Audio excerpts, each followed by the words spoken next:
And I would like to come to our first term in this block, which is memory, and Michaela Melián will talk about memory. I would like to introduce Michaela Melián briefly. She's a professor of time-based media at the Hochschule für Bildende Künste, HFBK in Hamburg. She initially trained as a musician before studying fine arts in Munich and London. In her work, she develops multi-layered fields of memory and objects, photography, film, music, and text. In 2019, Michaela Melián was invited by the Staatsgalerie Stuttgart to participate in the group exhibition Weißenhof City and developed a site-specific work at Le Corbusier's and Pierre Jeanneret's semi-detached buildings. Please welcome Michaela Melián. So, hello everybody. Thank you to Stefan and also Leo for inviting me and having me here. And I'm glad to speak to you now on this alphabet, in the alphabet about the M, the memory. And it's very funny because it's a triple M. I'm Michaela Melián and memory. So, yeah, let me start with this work I did, like Stefan mentioned already, in 2019 for the Staatsgalerie Stuttgart, and it was titled Girl Kultur. After that book I depict here, this is written in 1925 by Fritz Giese, a psychologist from Stuttgart University, and I took this title just also because in this book it really comes up what is in the term of memory, that you have on the one hand side you have an archive, but also like Tanja Mencheno also mentioned that you have to memorize things and set it in a new context. And so this is about Stuttgart in the 20s, 100 years ago. And this guy, he's later joined also the Nazi, the nationalist party, NSDAP, but at that time he was very much interested in the modern female figure as an ornament, like also Krakauer wrote about it as a female in the Broadway movies in New York and Los Angeles, but also as the movement of the free body, like we had it in Monte Verita and so on. And so in this context, girl culture or girl culture, everything come together, what I'm interested in that piece. So all started for my piece with that very famous photo, you all know it. And when I started my research, I was thinking, who is that woman on that photo? And I went to the Weißenhof Museum, and Anja Kremer, the director, she helped me with the research. She did an open call. And by then, it was clear that the woman depicted is called Elsbeth Büchle.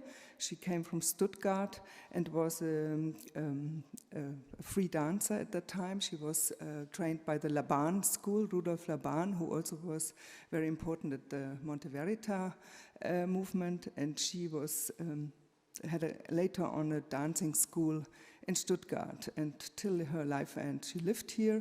And in the 80s, when she died, she even did gymnastics with elderly people. So looking for this photo, it's very interesting that when we see this photo today, it looks totally contemporary, the woman, the architecture, but not the car. And so because many speakers spoke about cars in relation to architecture 100 years ago, so I think it's very interesting how technology ages. So let me see what is next. So it was a whole photo session by this photographer, and always this woman was depicted and in front with different cars. And sometimes you could see from the trees it was somehow winter. in this photo, she has like a fur jacket on.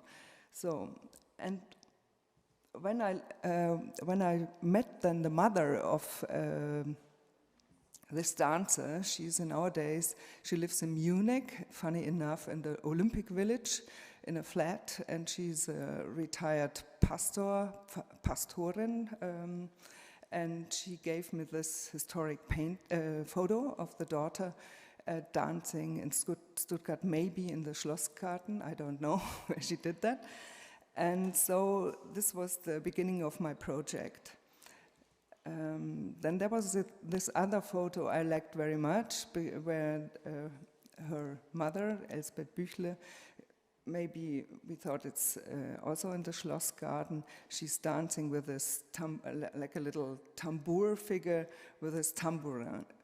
And I decided for that photo, I cleaned the background, there was some trees, and I used it for my work. And so let's go on. So for my work, I took the ground floor of the kitchen of the Corbusier and Jeanneret building, which is today the Weißenhof Museum. It's 9 square meters, and the whole idea was focusing on these rooms in these houses who only describe the room for one's own, for the woman, as the kitchen. So there's always a Herrenzimmer, like a master's room, and there's a room for the maiden, but there's not a room for one's own, not a room for the wife who's living in the house. So all the houses you have here, or either in Dessau or wherever, of this generation of male architecture, there is not a room for the woman. The woman is always like meant to be elegant or sportive and has maybe doing some gymnastics and maybe cooking, but that's it, what you can do. And so I layered several Grundrisse, what is this, plans of the kitchen, and I have written it precisely on my manuscript. I speak free now, it's easier to stay in time. And so I layered a lot of these drawings from architecture. Many of these plans of the kitchen, they have these directions which the woman should do. So you all know maybe the famous book of Dr. Erna Meyer. She wrote the book on the kitchen and how to make the work there modern. And so it's all about to get faster, to make it easier and more like an industry working place. And so I layered a lot of these drawings on each other, and at the end you had this like 3 by 3 meters drawing, and I had let woven a carpet out of that. And that carpet was in the middle of my installation, and it somehow works like a dance floor, and on the other hand, it also has the feeling like a little bit like a prison. So this is the book of Dr. Erna Meyer. It's also from Stuttgart, so everything comes together 100 years ago in Stuttgart. And here you see some of these drawings, like from Frederick or Meyer. So this was my installation at the end. So the carpet was in the middle, and the photo of Elsbeth Büchle was projected on the wall via a slide projector, and the slide was kind of in a permanent movement, animated through a prism. And so you had the figure dancing around that carpet, around that kitchen, maybe as an expression dancer, but also like a little soldier. And I mentioned, I did forget to mention that at the same time, Elsbeth Büchle had kind of a collaboration in Stuttgart here in the middle of the 20s with an Austrian composer who worked as a professor at the Music Academy here. He was called Felix Pettirek. He was at the same time very traditional but eventual avant-garde musician, and they both were interested in pedagogic and movement and body and music, and so they worked together. And I found in the archive some pages which he wrote for piano in that context, and I replayed it. I think that takes now too much time to play it to you, what I did for it. But you have to see that this whole movement was embedded in music. And then there's another point I found on that photo, and so far I couldn't found anything that anyone further saw this. As you look closer, you can see that Elsbeth Büchler holds something in her left hand, and if you go closer, you can see it's a little doll in maybe 80 centimeters long, and it's kind of a Pierrot figure. And in all the photos she made, she was like depicted through Weißenhof. She has this little doll next to her face or the body or in the car. So it's kind of peculiar that you have this, at that time, very modern car, the elegant, sportive woman, and then this little doll. So it's a little bit schlemmeresque, maybe, I don't know. So I took this doll as a person into my piece, and I made a drawing of Elsbeth Büchler with a doll, and that was a postcard depicted in the Weißenhof Museum in the kitchen, next with the doll redone in the original size, which I could find out from the photo. And so it was sitting here on that concrete, elegant kitchen and informing people about the exhibition in the Staatsgalerie. And in the Staatsgalerie, if you turn around, you could see the doll in life size. So I found out from the daughter that Elsbeth Büchler approximately had my size, so I made the doll out of canvas and velvet, black velvet. I have redone it, and in the stomach,